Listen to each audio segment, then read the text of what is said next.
everybody, welcome back to Fine Print for Life. If this is your first time here, I'm Monique and I talk about things that they don't really tell you in school. So in today's video, I wanted to share with you a few money mindsets that have really helped me along my own financial journey.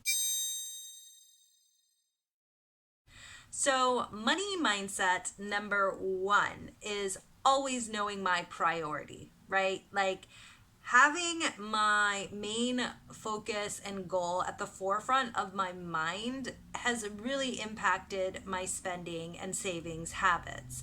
And if you've been following this channel for the last 2 months, you will know that my personal mission is to pay off my student loans, which I have been doing for the past 3.5 years, and I am so close to being done.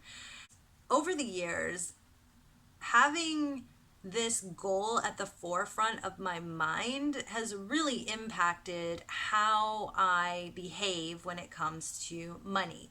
An example of this is if I want to go to CVS and spend a bunch of money on that lip balm I never knew I needed, or that, extra several bags of chips that are on sale or whatever. You know how it is. Sometimes you go into these drugstores and before you know it, you've spent 50 bucks.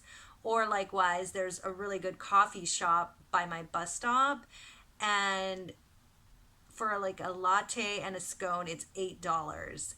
And it at first was really hard for me to pass by this coffee shop and not get a coffee and a scone for breakfast. But over the years, I've forced myself to say, hey, would you rather pay off your student loan? Or would you rather be in debt forever and have this coffee and this latte? And so having that mindset has really helped me kind of reel in my spending. The second thing that has been really helpful is being grateful for the things that I do have. So I try and pay really close attention to my belongings, and I know what I have in my wardrobe, in my kitchen, camera equipment, art supplies, things like that. I know everything that I have, everything has a place and a home, and I am grateful for those things. And if I'm going to bring in something new, I have to be mindful about being grateful for that as well. And just taking time to know what I own and have helps me not want to spend. I'm like, well, I already have this and I love this. Why should I get something else? And it's not to say that I never buy new things, but paying attention to what I do have and really caring about it has helped me not really go out and look for new things to buy. There's a great book called Your Money or Your Life by Vicki Robin. And it's a book that helps you learn about your relationship to money and kind of change how you view it. So instead of looking at money as just currency, you look at it as time. You want to go out to lunch and that lunch is going to cost you $20, but your hourly rate, your hourly salary or what you make is $20 an hour. Is that lunch really worth an hour of your time? And maybe it is, maybe it isn't, but you have to evaluate that. And if you want that $200 dress, is that dress really worth 10 hours of your life energy and your time? So maybe it is. But it's a good way to think about these kinds of things, because knowing your time on earth and comparing it to the money that you make for that time, and then helps you see, like, hey, do I really want to spend my life energy on this? So I really recommend that book, and I'll link it in the description below. Another mindset shift that has helped me is knowing my wants versus my needs.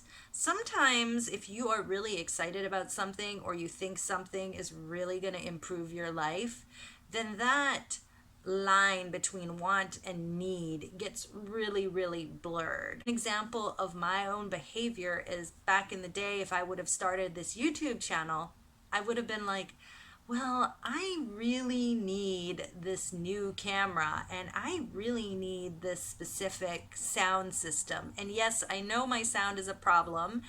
And I have actually, after 2 months of thinking about it, ordered a lav mic. So stay tuned for improved sound. But because it wasn't a desperate need and more of a want, I didn't buy it right away. And now that I've dedicated enough time to this channel and people are watching, I'm like, okay, I need to improve the sound. Okay, so that's an example of how I prioritize my spending based on my wants and needs. I could do things on my own and save money. So I haven't been to a salon in like 4 years. And it's not to say I don't like salons. I love going and getting pampered and getting a nice haircut by a professional. But honestly, for this season in my life, I can do it myself. I have a nice pair of hair cutting scissors, and every once in a while, I just trim off the dead ends, and voila, I have a haircut. And sure, it's not the most perfect haircut in the world. It's certainly by no means a professional level haircut, but it gets the job done, and I'm using that money I save to pay off my student loans. Likewise, my partner does a lot of things around our house, which leads me actually into my next money mind shift, which is being patient, right? I would love to take out a home improvement loan or just spend my own money and get a whole bunch of stuff done really quickly. But because my partner knows how to do construction and building, he's been working on the house. And as a result, we have unfinished spaces, as you may have noticed in some of my videos. And yeah, sometimes it drives me crazy that there is spackle all over the ceiling and that it's not done. But I'm just being patient because I know he will get it done, and we don't need to go out and spend money on contractors and painters when we can do this kind of thing ourselves. And but I think patience has really been a game changer for me, because in this age of being able to just order whatever you want online, or I mean, we live in a culture of instant gratification, and being able to just go online and find someone to do things for you or buy something the minute you think of it, it's really easy just to not be patient, to wait for those things when it's a better time to purchase them or when your budget allows for it. And so I think being patient has just helped me so much in reeling back the spending habits that I've had. The mind shift that I made was I created an image of myself of how I wanted to look stylistically. And this really has been so helpful in saving money. Back in the day, I would just go and buy a top if I thought it was cute, or, I'd see something in the store and be like, oh, that's cute, I'm going to buy it. Now, if that item that I think is cute doesn't fit into my style, then I just don't buy it.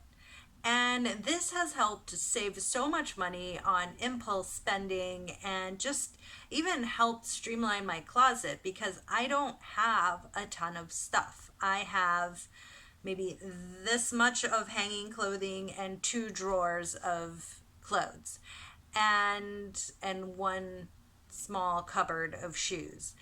And that's all I have. And it's really helped me streamline my life, because I'm not overwhelmed by the amount of things that I have. It helps me get dressed faster for work in the morning.